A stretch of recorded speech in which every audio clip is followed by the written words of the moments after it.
হাসিনা রাজনীতি পরিবারের নাকি সদস্য ছিল, তার আওয়ামী লীগ অনেক পুরানো ছিল, তার বাপ অনেক পুরানো রাজনীতিবিদ। হাসিনা 15 বছর আর তার আগে 2 বছর, এই 17 বছর আসলে কি প্রকৃত রাজনীতিটা করছিলেন? আর স্বাধীনতার পর তার বাপ কি প্রকৃত রাজনীতিটা করছিল? আপনারা কি একে রক্ষী বাহিনী দেখছেন? রক্ষী বাহিনীকে একে দেখছেন? আমি সহ দেখছি। আমরা অনেকেই রক্ষী বাহিনীর অত্যাচার দেখছি না? লাল বাহিনী, নীল বাহিনীর অত্যাচার দেখেন নাই? যারা দেখে নাই তারা গত 17 বছরে রক্ষী বাহিনীর চেয়ে ভয়াবহ অত্যাচার নির্যাতন দেখছে। হাসিনা গুলো এমনি দিচ্ছে, গণশত্রুতে পরিণত হচ্ছে, গণদুশ্মনে পরিণত হচ্ছে, জনশত্রুতে পরিণত হচ্ছে। দুশ্মনে পরিণত হয়েছে বলে এই দেশে সে রাজনীতি করতে পারবে না। কারণ হাসিনার নেতৃত্বে এদেশে খুন হয়েছে, অত্যাচার হয়েছে, নির্যাতন হয়েছে, মামলা হয়েছে, হামলা হয়েছে। হয় নাই? করে নাই? কার উপর অত্যাচার হয়নি? কার উপর নির্যাতন হয়নি?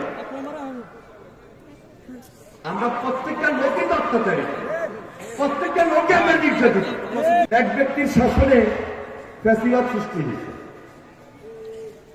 এক ব্যক্তির শাসনে কর্তৃত্ববাদ সৃষ্টি হয়েছে। তাহলে এখান থেকে আমরা বের হয়ে যাই। যার কারণে তারেক রহমান নতুন করে এই বাংলাদেশে দ্বিকক্ষ বিশিষ্ট পার্লামেন্টের কথা বলছে। এবং আজকে বাংলাদেশ সরকার দেখেন যে প্রস্তাবগুলো দিচ্ছে, দেখছেন না?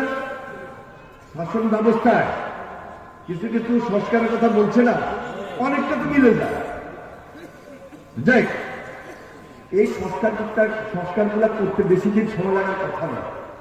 ইচ্ছা করলে অল্প সময়ের মধ্যে আমরা এই সংস্কারগুলো করে একটা দ্রুততম সময়ের মধ্যে বা যৌক্তিক সময়ের মধ্যে নির্বাচনটা দিতে পারি। দিলে সেখানে যদি দ্বিকক্ষ বিশিষ্ট পার্লামেন্ট তৈরি হয়, আমার আপনার সরকারই কাজ, দেশের সরকার হবে।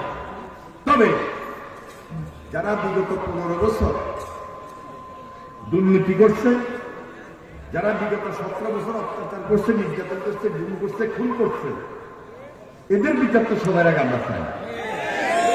হাসিনার বিচার চাই না? হাসিনার সাংবাদিকদের বিচার চাই না?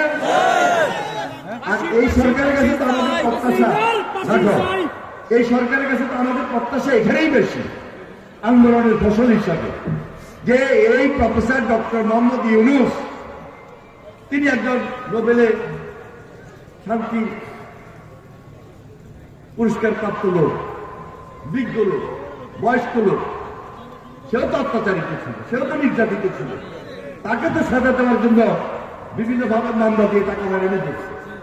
তাহলে ওনার কাছে, ওনার সরকারের কাছে আমাদের প্রত্যাশাটা বেশি যে দ্রুততম সময়ের মধ্যে একটা নির্বাচন দেন, দিয়া আমরা এই দেশে একটা স্থিতিশীলতা নিয়ে আসি। তত্ত্বাবধায়ক সরকার বলেন অথবা এই যে অন্তর্বর্তীকালীন সরকার এখন যেটা আছে, এটা তো একটা সাময়িক, কিছু সময়ের জন্য। এই সরকার তো পার্মানেন্ট সরকার নেই, কিন্তু জনগণের যিনি সরকার হবেন তিনি 5 বছরের জন্য একটা দায়িত্ব নিয়ে থাকবেন, দেশে একটা স্থিতিশীলতা থাকবে। এই স্থিতিশীলতা ব্যবসার ক্ষেত্রে সবচেয়ে বেশি প্রয়োজন।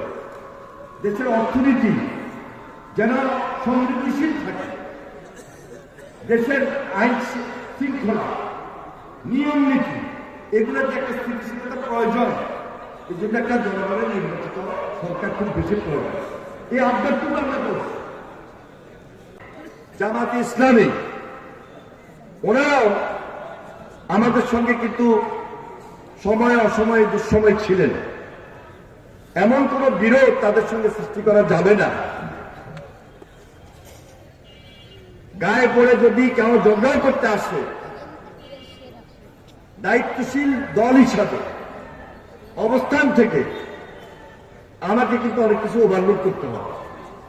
সেজন্য বিনয়ের সাথে আমি ঠিক আমাদের নেতা কর্মীদেরকে যেভাবে বলছি ওনাদেরকে বলতে চাই, সবার শুভবুদ্ধি উদয় হওয়ার সুযোগ রয়েছে।